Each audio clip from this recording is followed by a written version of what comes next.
Yes, ang Ready? galing. Ang galing naman ng kanta mo. Sana all marunong kumanta. Anyway, our speaker I think is now ready and Mm-hmm. just Mm-hmm. waiting for us backstage. So, Faye, can you do the honors to introduce our very renowned speaker today? Okay. Sabi ni Romel, thank you Miss Faye. Standing ovation daw. Sabi ni Shanshus, si Idol Rafi naman. Ay, nako. Hindi na. Huwag na natin paghintayin yung speaker natin. Nandun na sa backstage. Eh. Sige, nandiyan na siya. Ready na. Okay, now we're ready to hear it from the man of the hour, the head of Abacus Securities Research. It is my honor and my pleasure to welcome on cam Mr. Raymond Nicky Franco. Hello? Hello, Sir Nicky. Good afternoon, Sir everyone. Nicky. Good afternoon, Good sir. afternoon. Salamat po for taking the time and giving the time po na makapag-present dito today for sharing us, isi-share niyo po sa amin ang inyong market outlook for 2020. Of course, anytime. Rafi, on your mark. Get set. Okay, sir. Alright. We are now giving the floor, the screen to you. Okay. Thank you. Welcome everyone to today's market outlook presentation. As you can see, the title there is The Long Road Back. As we go through the presentation, I believe the title will be self-explanatory. So we'll go through the slides one by one, and the first few slides will be a discussion of the factors that we believe will be the most important ones heading into 2021. There's a lot of explanations on the slides themselves, so I will try to breeze through most of the presentation so that we can leave a lot more time for question and answer later on. Okay, going to the first slide. Okay, most of you are probably not aware of the 1980s movie Mad Max, but if you are, you've probably seen and you've probably reacted to this meme, which goes on to say, not to alarm anybody, but Mad Max took place in 2021. So if you're not aware of what the story behind Mad Max is, it's basically a dystopian future where everyone is looking out for himself, and it's basically a world very, very different from what we have right now. However, the meme is actually not true. The movie was released in the 1980s, and the setting was actually very close to it, not more than the 1990s. So actually, the meme is not true. So I used that meme because I wanted to convey the opposite, no? The message that 2021 will actually be will be better compared to last year, and the only question that we have to answer, and I hope to answer that in this presentation, is by how much 2021 will be better compared to last year. So going on to the next slide. This chart just basically shows that a lot of the rich countries have cornered a lot of the vaccine supply that has been made available by the three companies that have so far gotten emergency use approval in the US and in Europe. You can see there, for example, that Canada has contracted supplies of vaccine that will be enough to inoculate 400% of its population. So what this means is that poorer countries like the Philippines are scrambling for what's left. As we all know, we still haven't been able to secure deliveries at all of any vaccine that is available. And the problem is that the Philippines may be near the bottom of the distribution list. So what this means is that the country's recovery from the pandemic is more or less likely to be behind or will lag that of a lot of other countries. So the next slide, we want to show here that while other analysts are expecting that government spending will help boost the economy in 2021, what we want to say in this chart is that there's actually no low base. There isn't a low base for government spending in 2020. If you look at the chart, the government spending in the first 11 months of last year was actually basically the same as compared to 2019. And it's actually the same compared to the average from 2017 to 2019. So we don't think that we will see a lift from government spending in 2021. What makes it more difficult for government spending is that the unavailability of vaccines is going to push back the return to normal. And we expect that tax collection will continue to be squeezed this year, and this will lessen the funds that will be available for a lot of projects of the government. The next slide is on consumer spending. The chart there shows that if you break down the consumer spending in the first 9 months of last year, you can see a lot of negatives. Huge decline in clothing and footwear, for example, 29%. A huge decline in restaurants and hotel spending of 12%. So when we do get the vaccines, and hopefully this will happen in the second half of this year, then there's going to be a lot of pent-up demand that we will see happening in the second half of this year and more likely into 2022. So we believe that in the longer term, consumer discretionary stocks should outperform consumer food and consumer staples. However, the performance that we are foreseeing is not going to be even.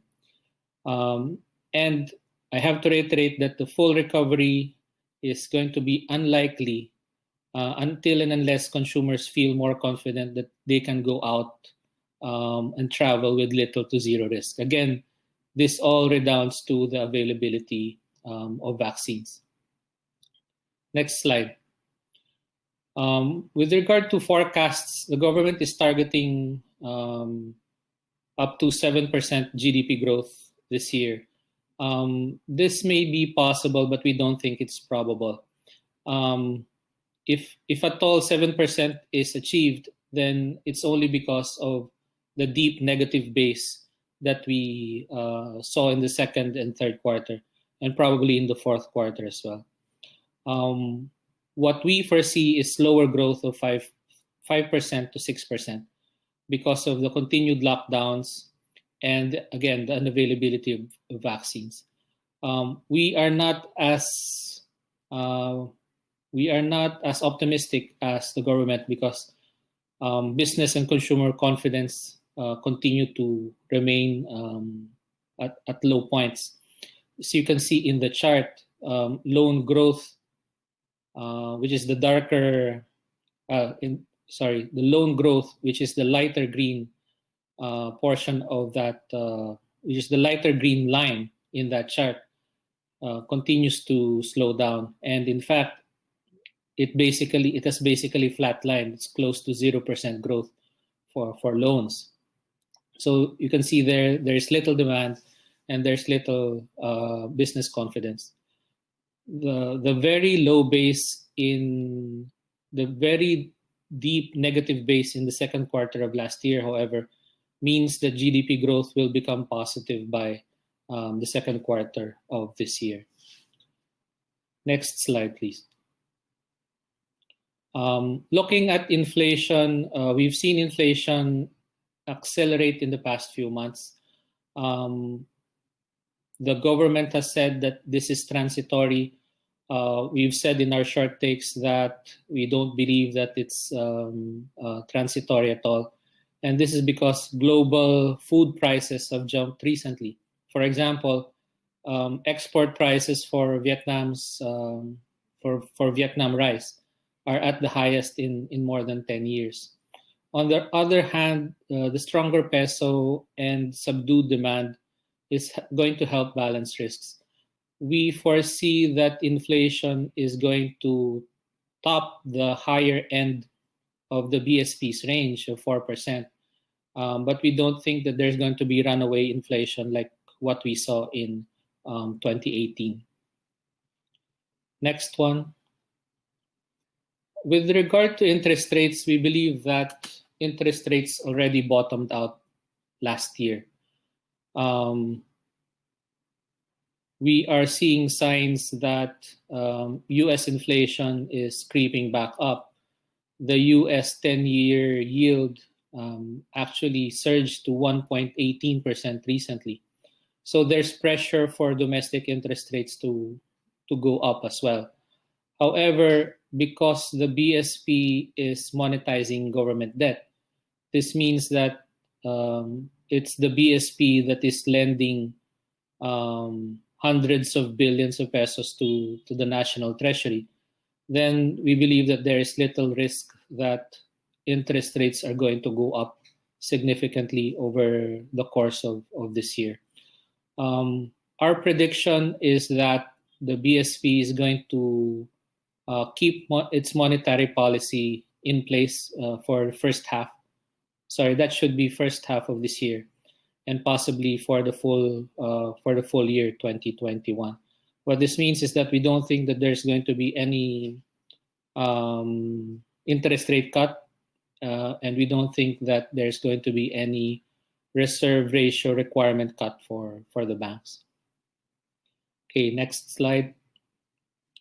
With regard to the exchange rate, we disagree with the notion that the peso's strength over the past year or so is a vote of confidence for the Philippines. It actually has more to do with the US dollar's weakness and the weakness of the Philippine economy. Together with the negative GDP growth that we have seen over the past few quarters, we've seen that imports have gone down significantly. Imports have been on a downtrend for more than a year. And because of that, we've been spending fewer and fewer dollars. And that's why our gross international reserves have been going up to record levels. However, that's not really a measure of the strength of the economy.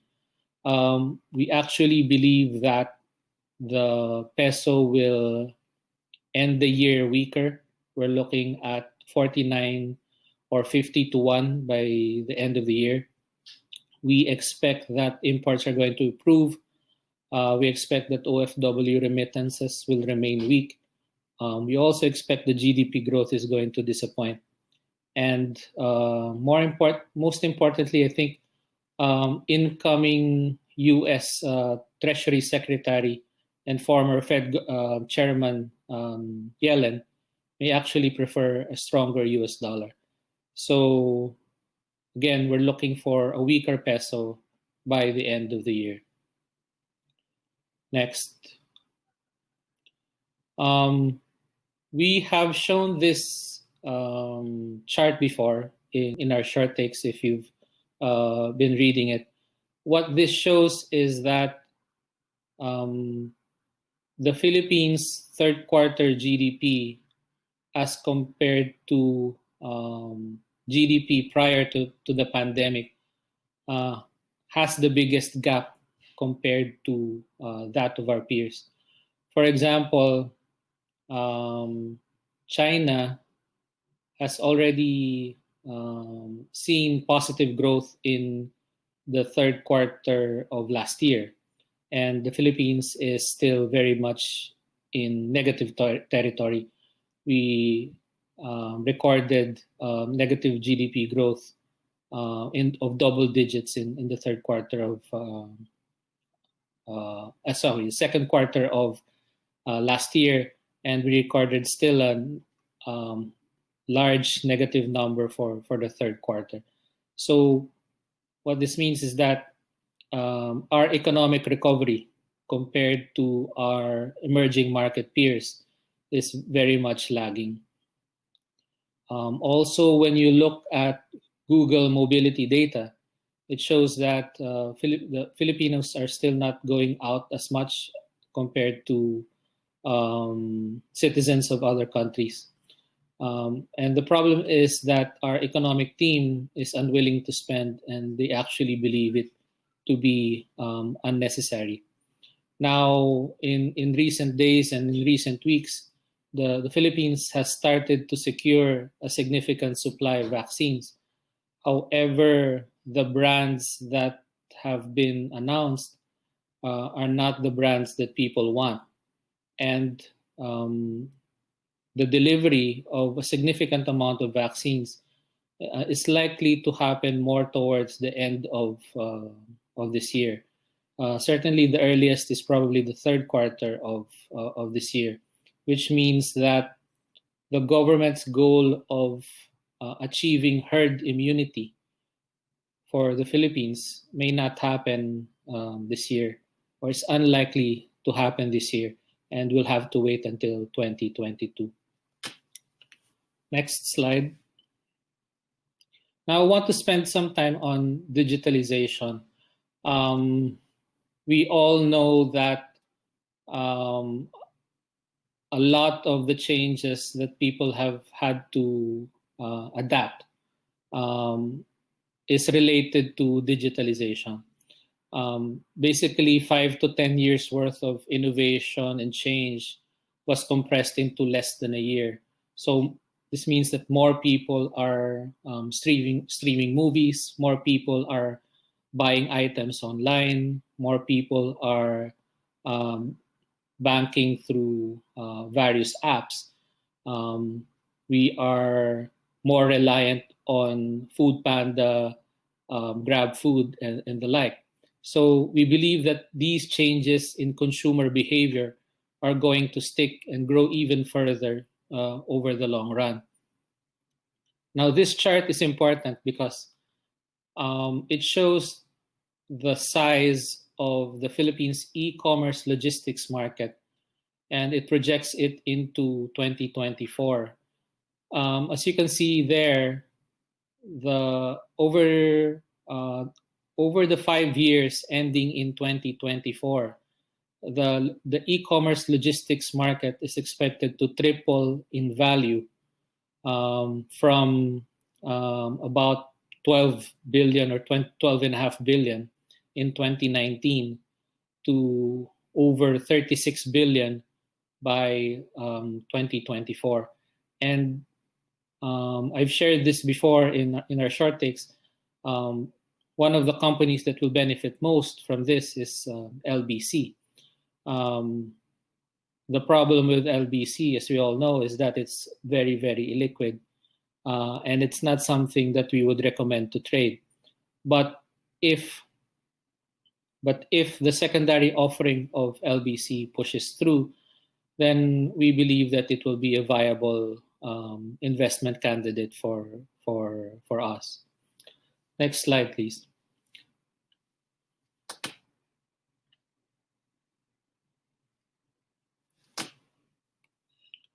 Now, just want to explain why we believe that these changes are going to stick. This is because digitalization is really all about positive lifestyle changes. The the adaptations that companies and consumers have had to do over the past 10 months or so, it's all about giving time back to consumers. Easily, we believe that there's going to be time savings of 1 to 2 hours per day, and we all know that time is valuable, and we all equate time with money. So if we save more time using these applications, then it's more time for us to spend on leisure rather than commuting or lining up and etc. So again, these are positive lifestyle changes that are occurring because of digitalization. And what will help this grow even further over time is that companies or telcos like PLDT and Globe have promised to aggressively roll out even more cell towers and home broadband over the next few years. So again, we believe that these changes are going to stick. Next slide, please. ESG and renewables. The sector has been very hot recently, and President-elect Biden's win is going to be a long-term positive for ESG and renewable energy stocks. One other factor that is going to be quite positive for this space is China's pledge to be carbon neutral by 2060. So there has been huge impetus for stocks like AC Energy, IMI, and even First Gen recently. Next slide, please. There has also been huge rally in nickel stocks and Atlas because nickel and copper are essential metals that are pushing forward the growth in the renewable sector. However, our view is that renewables has quickly become a crowded trade. FOMO, hype, plus lack of understanding could propel domestic plays further. However, as we've said in our report recently, we believe that AC Energy is worth no more than 620 per share, and we remain wary of the regulatory environment for mining. So we don't have a lot of choices with regard to this sector. But if we were to recommend anything, our preferred place would still be First Gen and IMI because of its exposure to the electric vehicle industry. Next slide, please.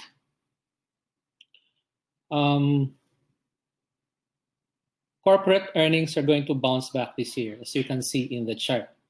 However, the growth will still not be enough to propel corporate earnings back to 2019 levels. Sorry, please go back to the others. Please go back. There. There's going to be huge growth in earnings per share for the PSEI, but it won't be enough to go back to the 2019 level. In fact, we will have to wait until 2022 for corporate earnings to return to pre-pandemic levels. Next slide. So what does this mean for valuations? This chart shows the darker green line in that chart shows that the forward price to earnings ratio for the index is near its record, which was set in 2013. And because of that, what we're saying is that it limits the upside for the market as a whole in the near term. Valuations are are near the top end of the PSEI's historical range, and we believe that that a pullback or a correction is more likely because of this. Next slide. This slide, on the other hand, shows that back in March, the Philippines became the cheapest stock in the region. However, in a span of about 9 to 10 months, we became the most expensive in the region again. So this is another sign for us that the market has limited upside, given that we are already the most expensive in the region. Basically, what we're saying is that valuations near 20 times PE appears to be unjustified and unsustainable. Next slide, please. Similarly, when we compare the Philippines' PE ratio to the rest of the emerging market space, you can see there that, again, the Philippines became cheaper than the broader emerging market space in March. But we reclaimed a huge premium compared to the MSCI over the last few months, and the gap has widened substantially.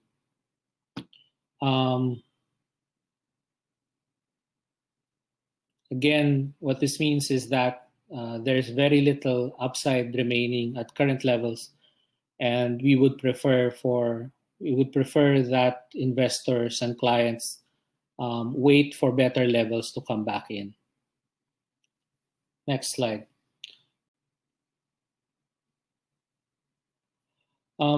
Lastly, for the factors that we're looking at, of course, is hot money. Net foreign selling continues to dominate. We correctly said that net foreign selling will continue through December. And this is despite net foreign buying actually for the broader emerging market space. If you have read today's short takes, we actually showed the chart there that equity inflows into emerging markets were actually at records in the past few months, except for one of the exceptions is the Philippines, where we have seen continued selling.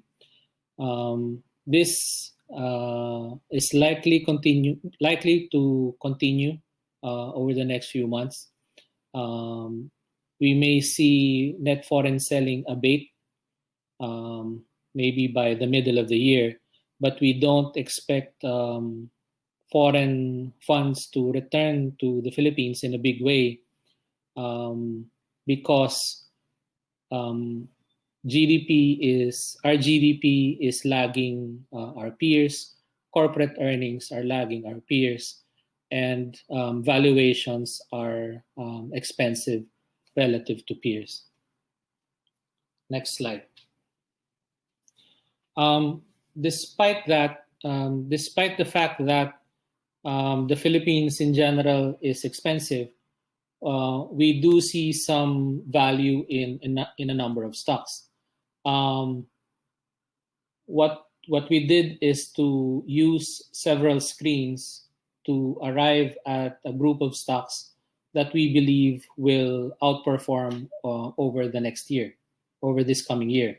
So the first screen that we used is that a stock has to be trading at least 0.5 standard deviations from its historical mean. That means a stock has to be trading significantly below its average PE over the last 10 years, or significantly below its average price to adjusted book value for the banks over the past 10 years. And these are the names that passed our first screen factor. Next slide. The second screen factor that we used is that a company's 2021 forecasted earnings per share has to be at least 80% of its 2019 recurring earnings per share. We use this as a screening factor because a lot of companies are forecasted to post earnings per share this year that are still less than 80% of their recurring EPS in 2019. Next slide, please. Now, the last factor that we used is that a stock has to be at least 10% below their pre-pandemic levels. We believe that this screen factor maximizes the potential return and minimizes investors' downside, especially now that, again, the market is relatively expensive compared to peers and compared to historical averages. Next slide. So when we put all these factors together into a Venn diagram, only 2 stocks passed all 3 screens, but a broader slate of companies passed at least 2. So we used further screens for liquidity, sector outlook, regulatory issues, competition, and others. And this left us with 10 names. And these are BDO, Metrobank, MPI, LTG, Pure Gold, Robinson's Land, DNL, First Gen, CNPF, and East West. These are the 10 stocks that we would recommend putting into a portfolio. And we believe that these 10 stocks, again, are going to outperform for 2021 for reasons that we've stated in the previous slides. Next. So just to summarize everything, 2020 is now in the rear view mirror. Again, we believe that 2021 will be better. However, we believe that it will be short of expectations. Both GDP and corporate earnings growth will have to wait until 2022 to return to 2019 levels. Excuse me. Performance, unfortunately, will lag regional and emerging market peers. We are looking for the PSEI to end the year at 7,700. We recently hit 7,400. So again, there's little upside in our view. Foreign selling may abate again, but it's unlikely to turn positive in a big way anytime soon. The key upside risk and even downside risk to our outlook is vaccine availability and the efficient distribution thereof. So if it's quicker than we anticipated, then that's going to be good for the stock market. However, the odds are likely that, again, mass distribution and inoculation is probably going to wait until very late this year, and it's likely to slide into 2022. Next slide.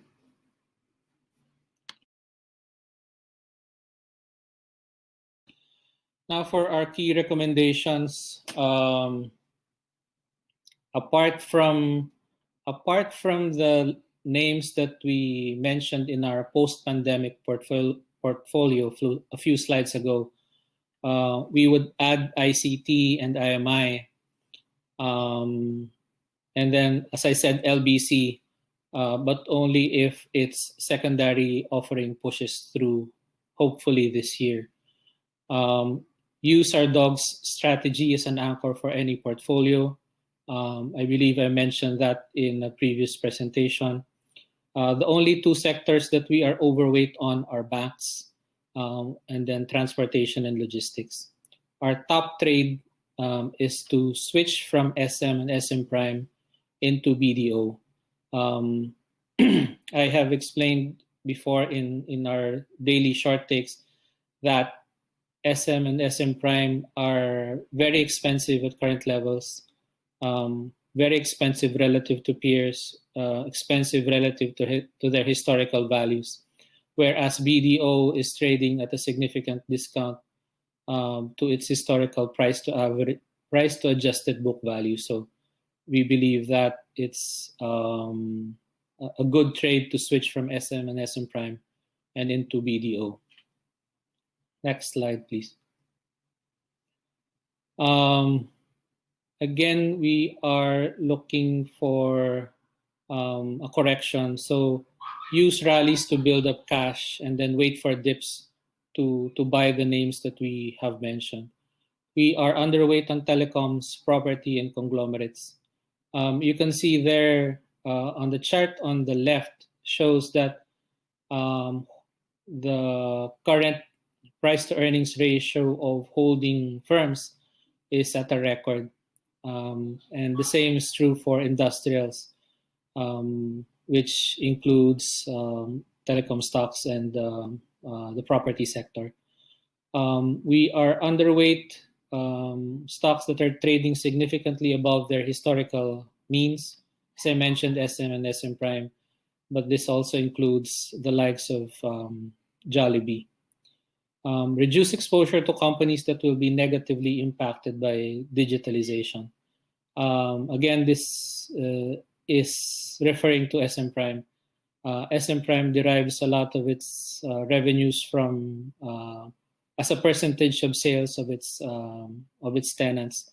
So if more and more people stay home because of digitalization, then this is going to redound to slower and slower revenue growth for SM Prime. So people are going to spend less time at the cinemas and just watch Netflix at home. They're going to dine out less frequently even after the pandemic because a lot of Filipinos have become accustomed more to ordering in from restaurants using Food Panda or Grab Food. So one of the biggest companies that we believe that's going to be impacted by digitalization is SM Prime. Okay, I think that's the last slide. So I turn you back to Faye for our question and answer. Hindi. Okay, there we have it. Can you guys hear me? Maayos ba yung audio natin? Thank you very much, Sir Nicky, for another very informative presentation. Can you guys please comment o kaya mag-react naman tayo ng hearts just so we can appreciate the report of Sir Nicky Franco. Pa-comment naman ng hearts as a sign of thank you to Sir Nicky. Kanina may nabasa ako habang nagtutalk si Sir Nicky. Si Sir Mark Anthony Sunga, sabi niya, the ASEN report was the best analysis in every side. Nabasa yata niya yung short text natin, yung call natin sa ASEN, Sir Nicky. Thank you for the comment. The AC Energy report was actually written by Herman, one of our analysts. But of course, with my supervision and with my inputs. But the credit really goes to Herman for that report. Ayun, congratulations din no, kay Herman. Si Herman, yung isa yata sa mga junior analyst natin. We upload, by the way, our daily short takes doon sa exclusive Facebook group natin. Anyway, all right. Once again, ladies and gentlemen, this is Diamante, the market outlook for 2021 of Abacus Securities. You can comment, you can start commenting your questions right now because we're about to have more of Sir Nicky as we proceed to the Q&A session. Comment nyo lang yung questions nyo for Sir Nicky. And later, by the end of this live, Faye, I think, has a surprise for all of you sa lahat na magtatanong kay Sir Nicky. Okay, thank you again, Sir Nicky, for that wonderful presentation. Salamat po at nothing beats a well-prepared research and a presentation. At I'm sure maraming natutunan ng mga viewers natin today. Guys, keep your questions coming in. Just comment in your questions. Babasahin namin later. And now, because by the end of this live, galingan nyo yung question nyo. The sender of the best question will win 1,500 pesos. Wow! Magtatanong lang, may papremyo Lagyan ulit si natin ng- Faye. Lagyan natin ang applause yun. Ayan. Lagyan ulit yung applause ko. Alam na ba ni Sir Nicky na siya yung pipili? Oh, si Sir Nicky, Ako ba? kung si ko, Sir Nicky, kapag, ako po. Yung Okay. question po na pinaka na-challenge kayong sagutin. Baka wala, baka kaya lahat ni Sir Nicky. Yun.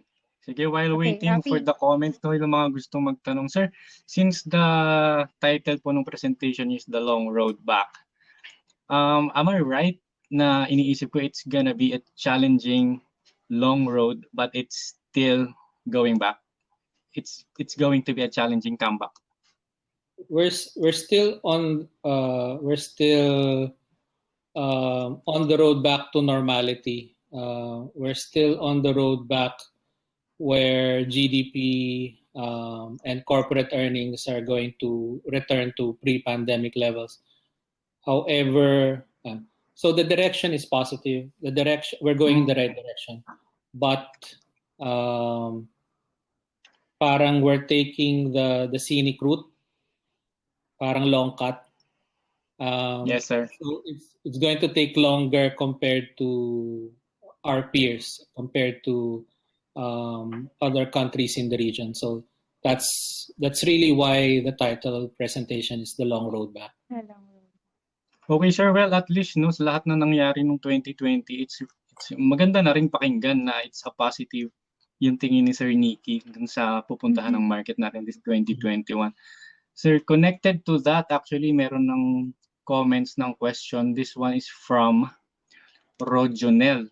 Rojonel Culvera. Sir, sabi po niya, what's the ideal range of pullback level? Around 6.8 po ba?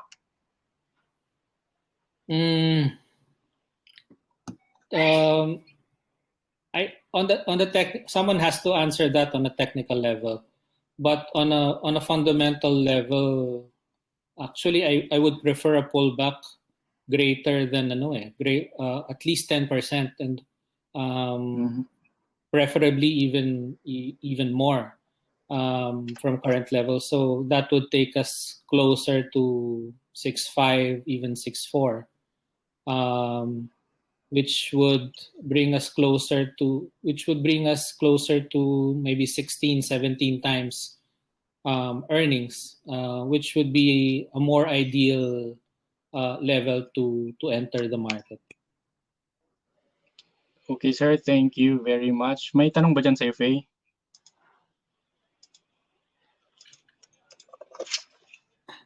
You know, if wala, no, ito, si Sir Onid Lib. LLIB. Nabanggit ni Sir kanina yung LBC. So yung tanong niya, Sir, logistics po ba would be a good investment candidate for 2021 daw po? Logistics there are lots of there are a lot of components within the logistics sector. There are companies, for example, that concentrate only on building and leasing warehouses. Yung iba, they concentrate on delivery of parcels, but delivery of parcels for business purposes. But what is really driving the logistics sector today is yung e-commerce. So those companies that are benefiting from the growth of online retail, specifically from Shopee and Lazada, are those that are going to benefit from the huge growth in the e-commerce logistics space. And among the companies that are listed, only LBC is projected to benefit from that. However, as I said earlier, it is unfortunate that LBC is very illiquid. It's not something that we would recommend at this point. But hopefully, its secondary public offering pushes through later this year, which would make it more liquid. It would be easier to trade. So just keeping our fingers crossed on that one. Okay, I think that Okay. answers the question na, no? Next, we have here from Miss Aiza Alimagno. Sir, gaano ka-importante ang digitalization technology in helping businesses that will go back in normality? I think it's very important. In fact, those companies that have been able to pivot more quickly into digitalization are the ones that are going to come out of this quicker and possibly stronger. One of the companies that has invested early in digitalization is Union Bank. It deployed one of the best mobile banking apps that are available to consumers today. They've won several awards for that, and I believe that it is driving their retail business. Again, it's not as liquid as some of the bigger names like Metrobank, BPI, BDO, but over time we believe that it is going to benefit from that. It's not one of the banks that are in our recommended list. Again, particularly because of its liquidity. Okay. Okay, sir, let's Andre? check po kung meron lang mga questions na napupunta sa StreamYard. No? Si Faye kasi she's looking at StreamYard. Ako dito ako comments sa Facebook. Ako, Wala pa Rafi, naman I sa have StreamYard. one. Rafi, I have one from Jempo Guitison. Sabi niya, Sir, in the slide provided, there are lists of banks that includes East West. What can you say on the recent event from East West Bank, even though the EW board has mentioned that event is isolated on a specific branch only? Your thoughts on that, sir? I believe that management's press release was adequate. I believe that they've addressed the issue quite well. They said that apart from the clients that were affected, nobody else saw anything wrong with their accounts. So we basically believe management when they said that this is an isolated incident. And the fact that they continue to project that 2021 earnings will be relatively robust compared to last year is testament to the strength of the bank. So, and given that the stock is trading, I believe, at less than 0.5 times price to book, then a few 100 million pesos as alleged to have been lost, it's not going to affect the bank severely. So it's a very unfortunate incident. I think it could happen virtually to any other bank, but we believe that it doesn't affect the fundamental value of the stock. Rafi, do you have one pa? Dito sa akin Ito, kay meron Sir, pa, meron pa. okay, dito sa akin Sige, muna, kay this one Paulo. is, Okay. sige, ikaw muna. Go ahead. Ito kasi from Paulo Flores Sebastian, what is the reason for the continuous downfall of pure gold? Ano nga ba yung ano ngayon ng pure? Hindi ko na na-check. Um, I've gotten the same question several times over the past week or so. One, remember that during the start of the pandemic, pure gold was one of the best performers because as people were forced to stay home in strict quarantine, then people had to cook food at home. People had to stock up on groceries. People had basically to hoard. They had to load their pantries. They had to buy lots of stuff in order to get through the pandemic. So during the early part of the pandemic, sales were very strong and the stock outperformed. However, as the economy slowly opens up, then people's need to stock up their pantry, stock up on food that they're going to cook at home becomes less and less. And so basically what we're seeing now is the unwinding of the pandemic trade. The stocks that were favorites at the start of the pandemic are no longer the favorites now. People are rotating into the stocks that people will believe will benefit more as we reopen. So I think that's the main reason why pure gold has been underperforming recently. However, we already see value in the stock right now. However, the momentum is still downward. I believe that it's still better to wait for the stock to find its level before coming in. Yes, sir. Nakita ko nga po kanina, naalala ko nung mind-blown event natin, yung inintroduce natin sa kanila is yung pandemic stocks natin, pandemic portfolio. Tas kanina, it's post-pandemic already. Yeah. But remember Yes, that sir. actually, that when we introduced our pandemic portfolio in May,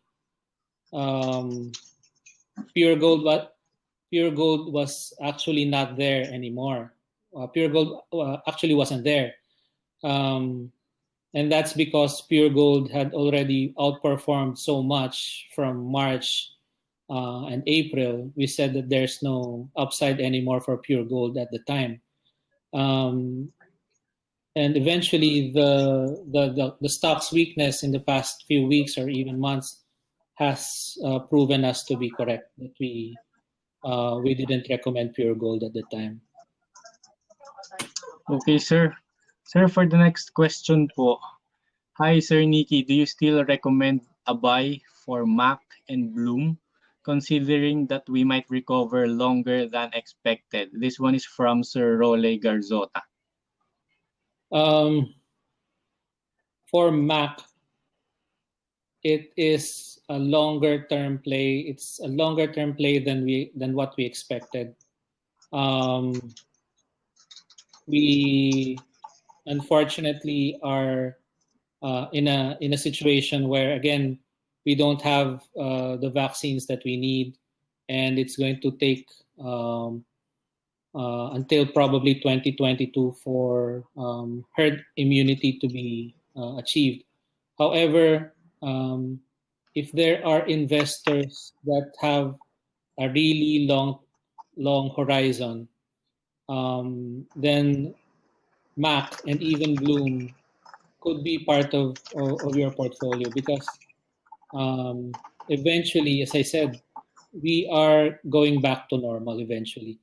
And these companies are the ones that are going to see the most growth if and when we do return to normal.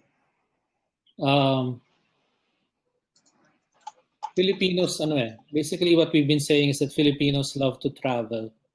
And because of the fact that Filipinos have been unable to travel over the past year, this is building up a lot of pent-up demand. So when uh, when we do get to that point that we achieve herd immunity, then people are going to fly again, and this is going to benefit not just MAC, but also Cebu Pacific, Philippine Airlines, and people are going to go back to the casinos. But if you don't, like I said, these are long-term plays. If you don't have the stomach to wait that long, or if your time horizon basically is just 6 to 12 months, then these stocks are not for you. These are really for um, people who have much longer time horizon. And just to clarify, kasi our outlook is usually for 6 to 12 months. So even as we know that these companies are going to eventually benefit from the economy's reopening, the fact that it will take longer than 12 months, that's why we are leaving them out of our recommended list. Thank you, sir. Faye, may questions ba dyan sa'yo?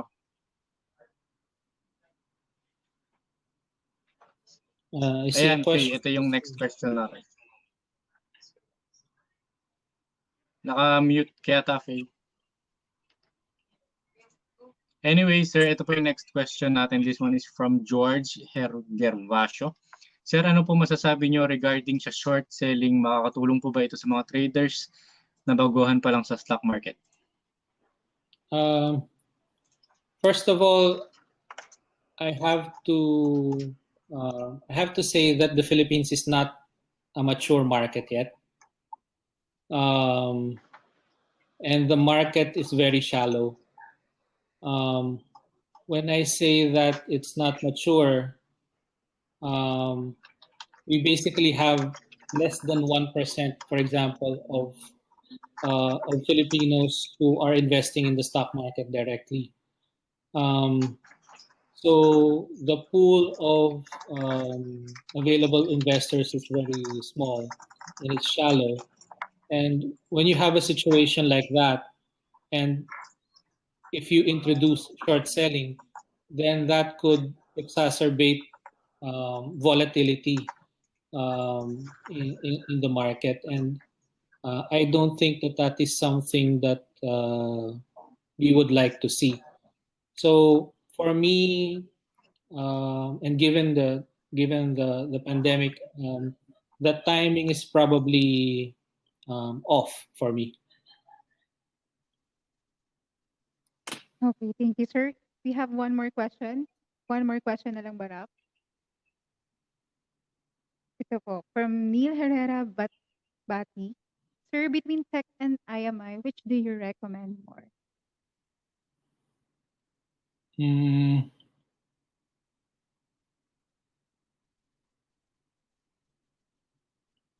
Baka ito I yung don't banana think sa there's any difference in terms of the short-term outlook for both. We like both in terms of their outlook for this year. But again, if you're the type of investor who looks further out, much further out, then I believe that the potential upside for IMI is significantly higher. And that I go back to one of my favorite topics, which is yung mega trends. And IMI is one company that will benefit from the mega trend of the whole um, um, the whole world switching over time from combustion engines, from fuel combustion engines or internal combustion engines, sorry, driven by diesel or gasoline, and into electric vehicles. We're approaching that tipping point when electric vehicles are going to become as cheap as internal combustion engine vehicles. So when that happens, then the growth of sales of electric vehicles is really going to take off.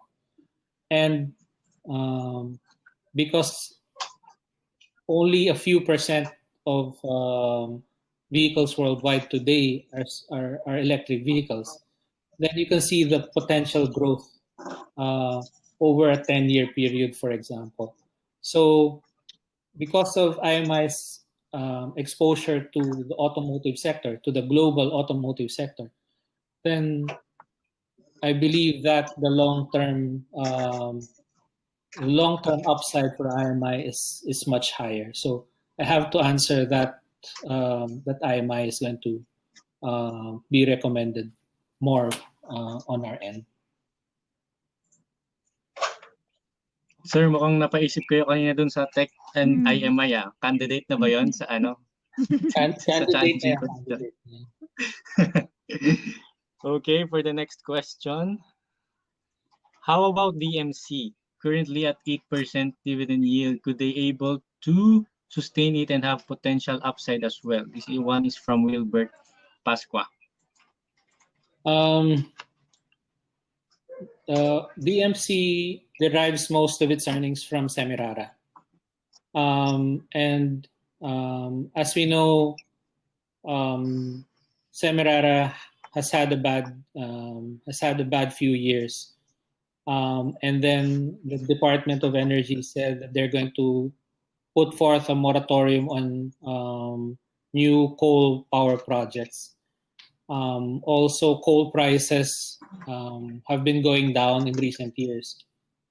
So it's more likely, in our view, that the earnings of Semirara are going to fall. And as a result, it will affect the earnings of DMC, and it will also affect the dividend yield of DMC. So I would have to answer in the negative. I don't think that 8% yield can be sustained over the long run.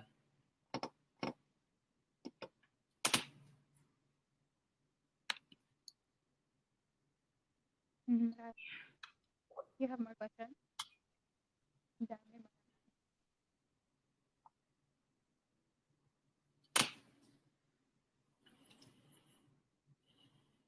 Naka-mute ka? Yeah, I see the question on the screen. Naka-mute ka.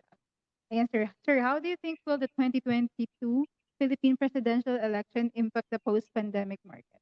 By Daryl Dan. We've written before that Philippine equities tend to perform well as we approach the presidential elections and even after the presidential elections. So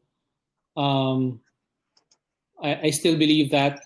I still think that we're going to reach physics 10,000 by 2023, if not earlier.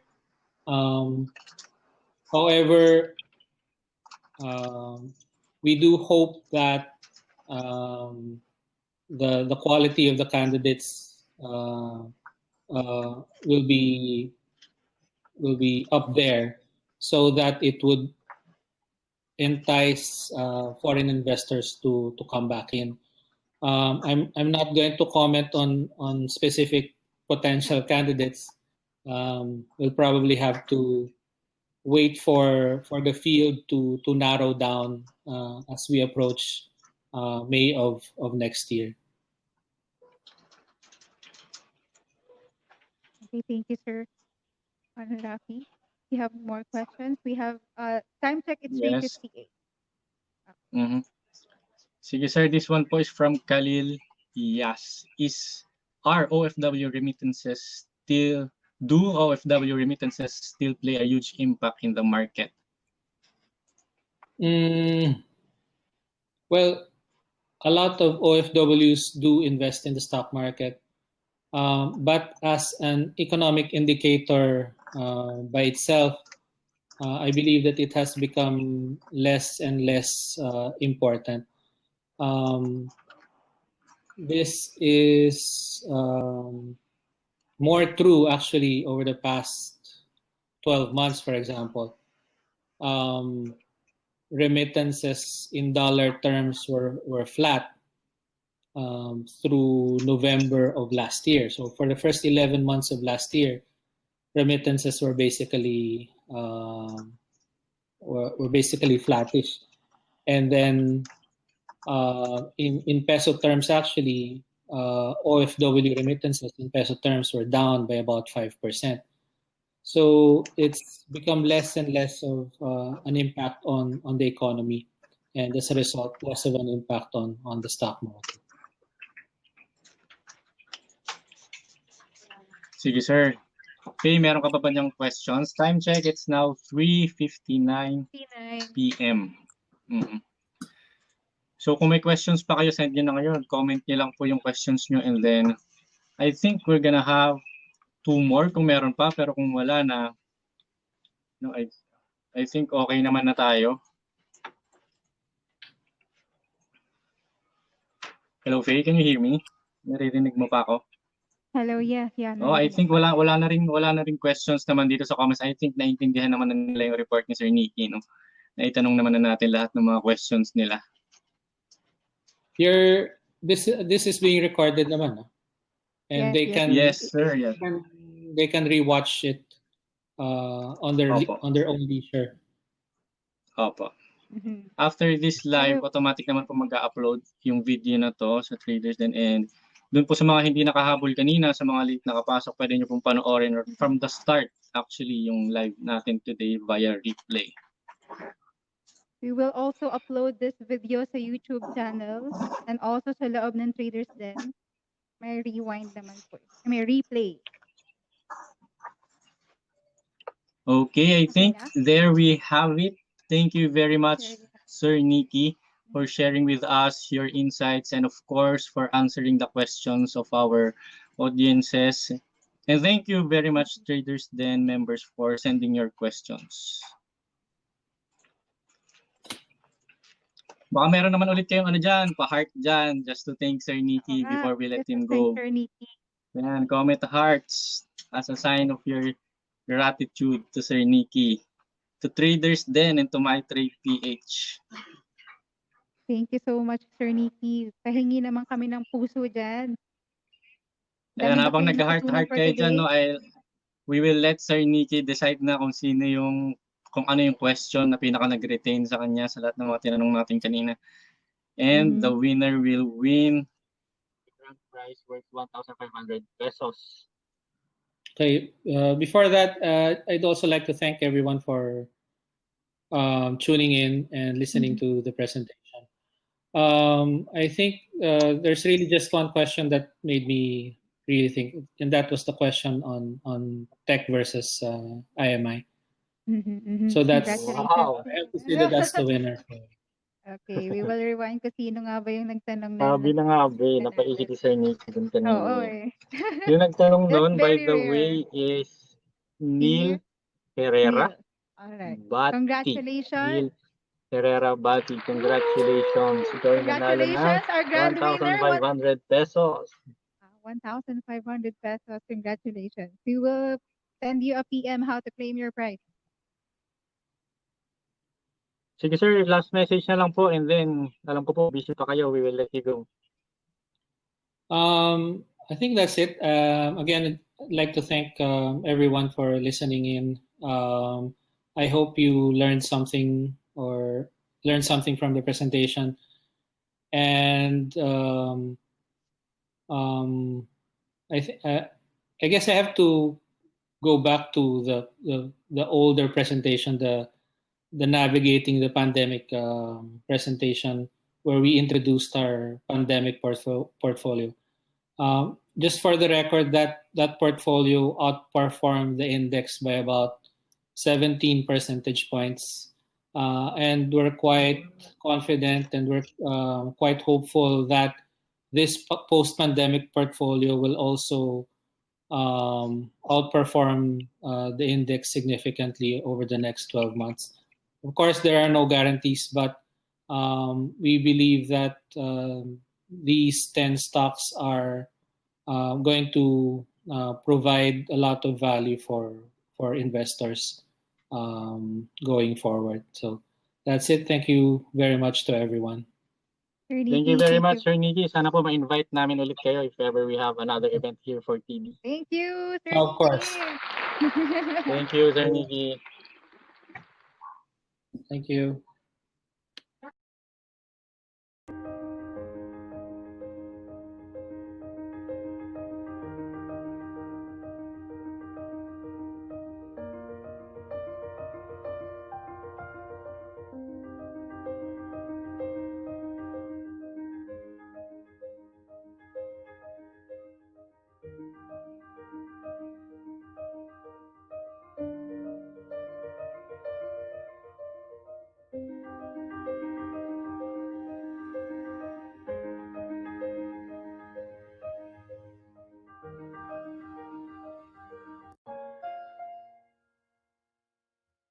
Ako po si Arlen Malabad at I've been an OFW for 15 years. 3 years po ako sa Taiwan and 12 years po ako sa Hong Kong. Yung apat na bata, sobrang maliliit sila. Actually, yung youngest ko is only 11 months when I started applying. Kasi sira ng pamilya namin before. Broken family na kami. At kung hindi ako mag-step forward, still, na magtrabaho, sino ang magkikare sa kanila? Sino ang magbibigay ng pera sa kanila? It's so painful to leave your children. Pero sabi ko nga, mas painful ata na walang patutunguhan yung mga anak ko dahil hindi ko ginawa yung party ko for them.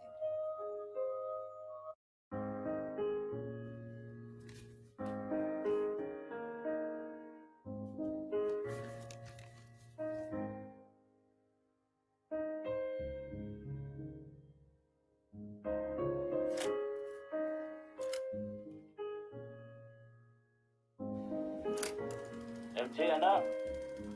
Ano, kumusta ka na? Yung pag-aaral mo, matataas pa rin ba yung mga grades mo? Alam mo, anak, dito lagi ko pa rin naaalala yung mga masasayang araw natin sa Pilipinas. Mga oras na sinasama mo ko sa paglalaro at yung mga, ano na, kulitan nating dalawa. Basta anak, lagi ka pa rin mag-iingat.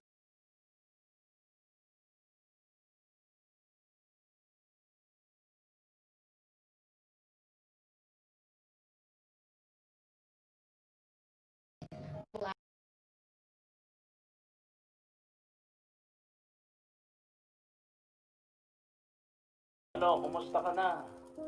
Yung pag-aaral mo, matataas pa rin ba yung mga grades mo? Alam mo, anak, dito lagi ko pa rin naaalala yung mga masasayang araw natin sa Pilipinas. Mga oras na sinasama mo ko sa paglalaro at yung mga, ano na, kulitan nating dalawa. Basta anak, lagi ka pa rin mag-iingat dyan, ha? Lalo ngayong wala si tatay dyan sa tabi mo. Kasi, alam mo, kahit malaya ko, gusto ko lagi pa rin kitang napoprotektahan sa lahat ng bagay. At Tsaka pala, i-kiss mo rin ako kay nanay, ha? Miss na miss ko na din kasi siya, eh. Pakisabi na lang, at lalo na ikaw, na alam ko na lagi kang nag-aalala sa kalagayan ko. Di naman pala ganun kahirap ang trabaho dito sa abroad. Sa katunayan, astig si tatay dito. Sa mga barkada, lalo na sa mga Pinoy. Tuwang-tuwa nga sila pag lagi kitang binibida, eh. Ganyan si tatay dito. Always bida. Minsan nga, halos ayaw na nila akong patulugin kasi gustong-gusto nila na bumabangka si tatay. Kaabi talaga sila dito. Tsaka anak nga pala. Huwag kang matatakam, ha? Kasi ang sasarap ng pagkain ko dito. Baka nga pag-uwi ko dyan sa atin, baka naman di mo na ako makilala dyan, ha? Sabay, tumataba ako. Tsaka, pil-pil ko eh, lumalawlaw na yata eh. Alam mo, may mga oras na naiisip kita pag kumakain ako kasi alam ko namang manang-mana ka sa tatay. Super takaw. Sa totoo lang, kaya kita laging naiisip eh. Isa lang ang dahilan, anak. Miss na miss ka na, tatay.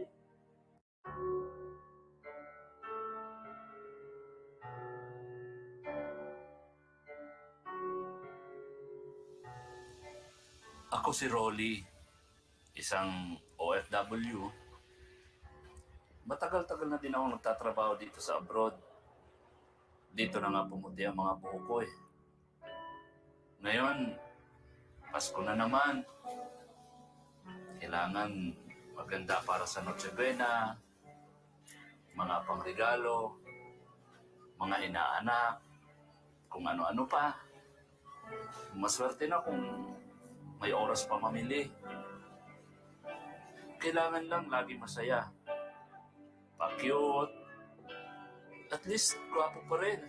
Kahit mahirap ang buhay. Dahil kung hindi, kakainin ka ng lungkot. Minsan, nakakalungkot din isipin na kailangan namin mga OFW ang humiwalay sa mahal namin pamilya para lamang matustusan ang kanilang pangangailangan. Pasko na naman.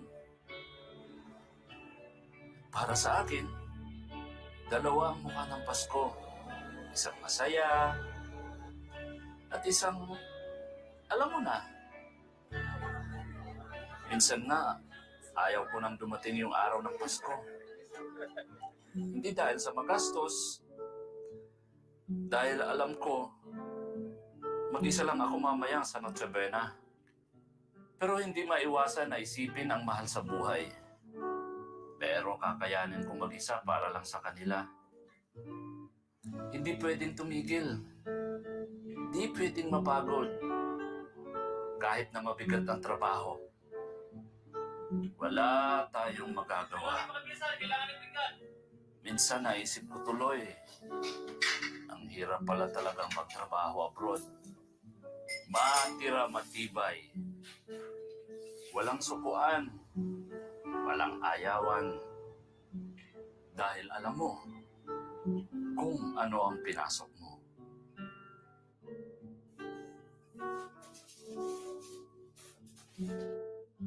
Ang tanging lakas mo lang ay ang makausap sila sa telepono.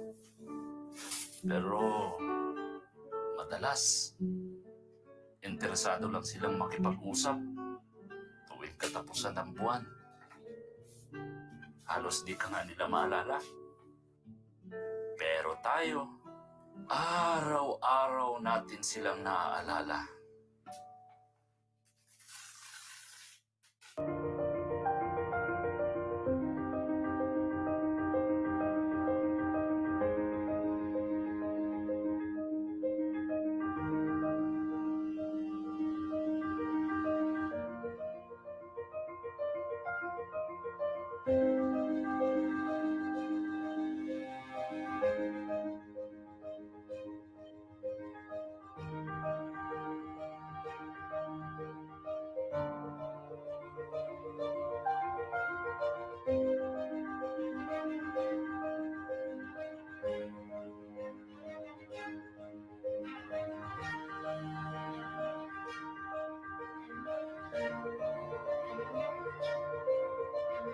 mo.